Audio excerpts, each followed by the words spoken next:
आपल्या भाषणाने विरोधकांवर तिखट टीका करणाऱ्या उभाटा गटाच्या नेत्या सुषमा अंधारे सध्या अडचणीत सापडणार असल्याची शक्यता आहे। याचं कारण ठरलंय ते म्हणजे त्यांनी केलेली टीका। यामुळे त्यांच्यावर हक्कभंगाचा प्रस्ताव आणणार असल्याचं प्रवीण दरेकरांचं विधान। अंधारेंनी माफी मागितली नाही तर त्यांच्यावर हक्कभंग आणू असं ते म्हणालेत। पण हक्कभंग म्हणजे नेमकं काय असतं? यामुळे त्या नेत्याला काय शिक्षा होते? ते फक्त नेत्यांसाठीच असतं का? चला तर मग या सगळ्याविषयीच या व्हिडिओच्या माध्यमातून जाणून घेऊयात। नमस्कार, मी संजना, तुम्ही पाहताय साधं सोपं।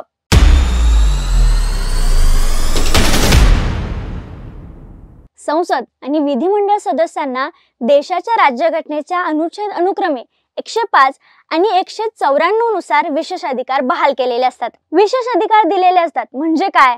तर आमदारांच्या विरोधात आपल्याला कोणालाही न्यायालयात खटला दाखल करता येत नाही।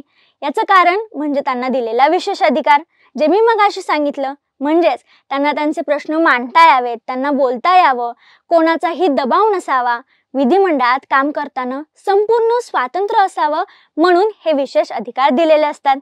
पण विशेष अधिकाराचा लोकप्रतिनिधी म्हणून काम करताना जर कोणी अडथळा किंवा दबाव आणला किंवा सन्मान राखला गेला नाही तर याविषयी अधिकाराच्या तर त्यांच्यावर हक्कभंगाची कारवाई होते। आता इथे अजून एक गोष्ट लक्षात घ्या, ते म्हणजे सभागृहाचा हक्कभंग आणि सभागृह सदस्याचा हक्कभंग अशी दोन प्रकारचे हक्कभंग असतात।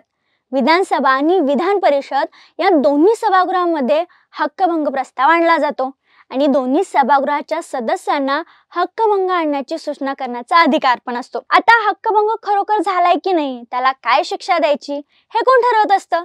तर यासाठी हक्कभंग समिती नेमली जाते। प्रत्येक सरकार आपापल्या कार्यकाळात हक्कभंग समितीची नेमणूक करत असतं। आताच्या सरकारची देखील हक्कभंग समिती आहे, अर्थात महायुतीकडून एक समिती आहे आणि या समितीत एकूण 15 सदस्य आहेत, तर भाजपचे राहुल कुल हे या समितीचे अध्यक्ष आहेत। शिवाय हक्कभंग झाल्याचं जर स्पष्ट झालं तर विधानसभेचे अध्यक्ष जी शिक्षा देतील ती शिक्षा त्या व्यक्तीला मान्य करावी लागते आणि महत्त्वाचं म्हणजे त्या निर्णयाविरोधात आपण न्यायालयात जाऊ शकत नाही। आता इथपर्यंत तुम्हाला सगळं स्पष्ट झालं असेल, पण हक्कभंग प्रस्ताव टाकला किंवा हक्कभंगाचा आरोप केला आणि शिक्षा मिळाली असं होत नाही। तर यासाठी काही पायऱ्या असतात, त्या देखील आपण समजून घेऊयात। ज्या व्यक्तीवर हक्कभंगाचा आरोप करण्यात येतो, आता सभागृहातील एक व्यक्ती हक्कभंग आणू शकते, त्याबद्दल आधी तुम्हाला सभागृहात प्रस्ताव द्यावा लागतो। या प्रस्तावात हक्कभंग कोणाच्या विरोधात आहे, तो काय आहे हे सांगावं लागतं आणि त्यानंतर हक्कभंग करणाऱ्याला विधिमंडळाकडून नोटीस पाठवली जाते। ज्याच्या विरुद्ध हक्कभंग नोटीस जारी होते त्याला समोर यावंच लागतं। नंतर त्या वक्तव्याची चौकशी त्या व्यक्तीकडून केली जाते। त्या व्यक्तीचं वक्तव्य पाहता त्याच्या विरोधात हक्कभंग अंतर्गत कारवाई करता येऊ शकते का याचीही चाचपणी केली जाते। यानंतर त्या व्यक्तीची बाजू सुद्धा जाणून घेतली जाते आणि हे सगळं झाल्यानंतर हक्कभंग झाल्याचं निष्पन्न झाल्यास कारवाई केली जाते।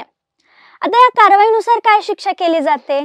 तर आमदार असल्यास तात्पुरतं निलंबन केलं जातं, सभागृहाची लेखी माफी मागितली जाते, सभागृहात कटघऱ्यामध्ये उभं राहून प्रश्नांची उत्तरं देणं अशा प्रकारच्या कारवाया आतापर्यंतही करण्यात आल्यात किंवा असं देखील सांगितलं जातं की तुरुंगवास देखील होऊ शकतो। आता या प्रकरणात सुषमा अंधारेंचं काय होतंय हे पाहणं गरजेचं आहे। तुर्तास या व्हिडिओत या माहितीसोबत आपण इथेच थांबूया। हक्कभंगाची जी माहिती आहे ती तुमच्यापर्यंत पोहोचवण्याचा या व्हिडिओ मार्फत पुरेपूर प्रयत्न केला गेला। माहिती आवडली असल्यास नक्की लाईक करा आणि शेअरही करा आणि हो, चॅनलला सबस्क्राइब करायला विसरू नका। Times of democracy TOD Marathi, लोकांकडून लोकांसाठी।